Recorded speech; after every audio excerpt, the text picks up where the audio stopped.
शादी शिल्पी से होती है। शिल्पी दहेज में हर सामान लेकर आती है जो पहले से ही स्नेहा के घर होता है। ये सामान स्नेहा के पापा ने उसे दिया था। अरे शिल्पी, मेरा टीवी क्यों हटाया? क्यों हटाया मतलब? अरे बड़ा और अपडेटेड टीवी है ये। स्नेहा को गुस्सा आता है और वो शिल्पी के बड़े टीवी के बगल में अपने पुराने जमाने का टीवी भी रख देती है।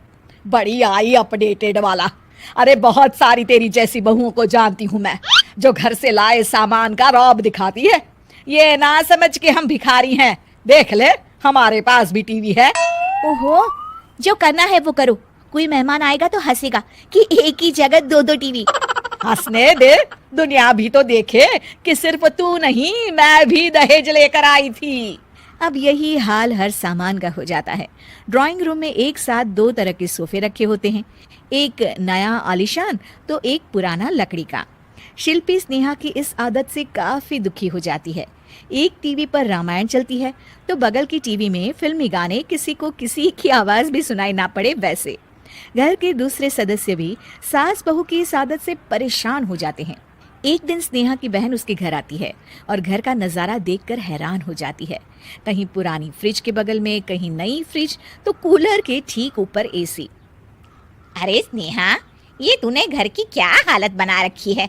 बहू रानी, तू तो नए जमाने की लड़की है, फिर घर को कबाड़ी बाजार सा कैसे सजा रखा है? नया फैशन है क्या?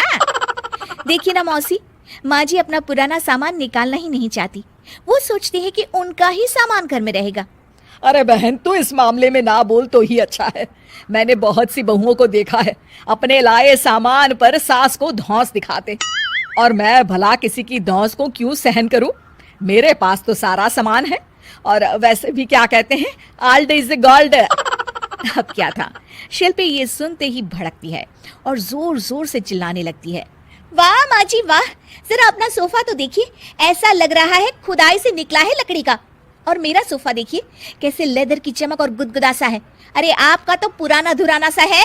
शिल्पी देख, मेरे पिताजी ने जो दिया है वो उनकी निशानी है, उसके बारे में मत बोल। तू तेरा सामान ले जाकर अपने कमरे में रख ले। क्यों क्यों?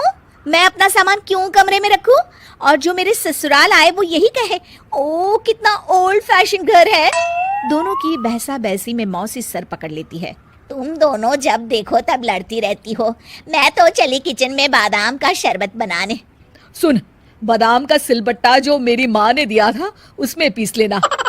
तो शिल्पी बोल पड़ती है। मौसी कसम है आपको, आप मेरे पापा की दी मिक्सी में ही बादाम पीसिएगा।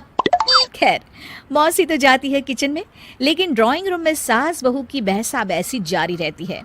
तभी शिल्पी को गुस्सा आ जाता है और वो अपने पापा के दिए सोफे पर जाकर जोर से बैठती है, लेकिन तभी सोफा जोर से आवाज कर टूट जाता है। हे भगवान, ये क्या हुआ? ये सोफा कैसे टूट गया? बेटा, अब समझ में आया ओल्ड इज गोल्ड क्यों कहा जाता है। टूट गया ना तेरा सोफा। तभी किचन से जोर से आवाज आती है और मौसी काली पीली होकर किचन से बाहर निकलती हैं। शिल्पी, तुम्हारी कसम के चक्कर में मैंने बादाम के लिए मिक्सी का उपयोग किया था, लेकिन जैसे ही प्लग ऑन किया, अरे मेरा ये हाल हो गया। और भरोसा करो आजकल की चीजों पर। मैंने तो कहा था तुझसे, माँ की सिलबट्टे पर बादाम को पीसती तो तेरा ये हाल ना होता और स्वाद का स्वाद बरकरार रहता। अरे जब सब चीजें घर में थी तो क्या जरूरत थी तेरे पापा को सामान देने की? वैसे भी बहू, आजकल दहेज वही मांगता है जिनकी खुद की काबिलियत नहीं होती। आप ठीक कह रही हैं माँ जी। मेरे लिए ये सौभाग्य की बात थी कि आप लोगों ने पापा से कोई डिमांड नहीं की थी, लेकिन मैं आपको समझ ही नहीं पाई। मुझे माफ करिए। अब इस घर में नई चीज तभी आएगी जब पुरानी खराब हो जाएगी।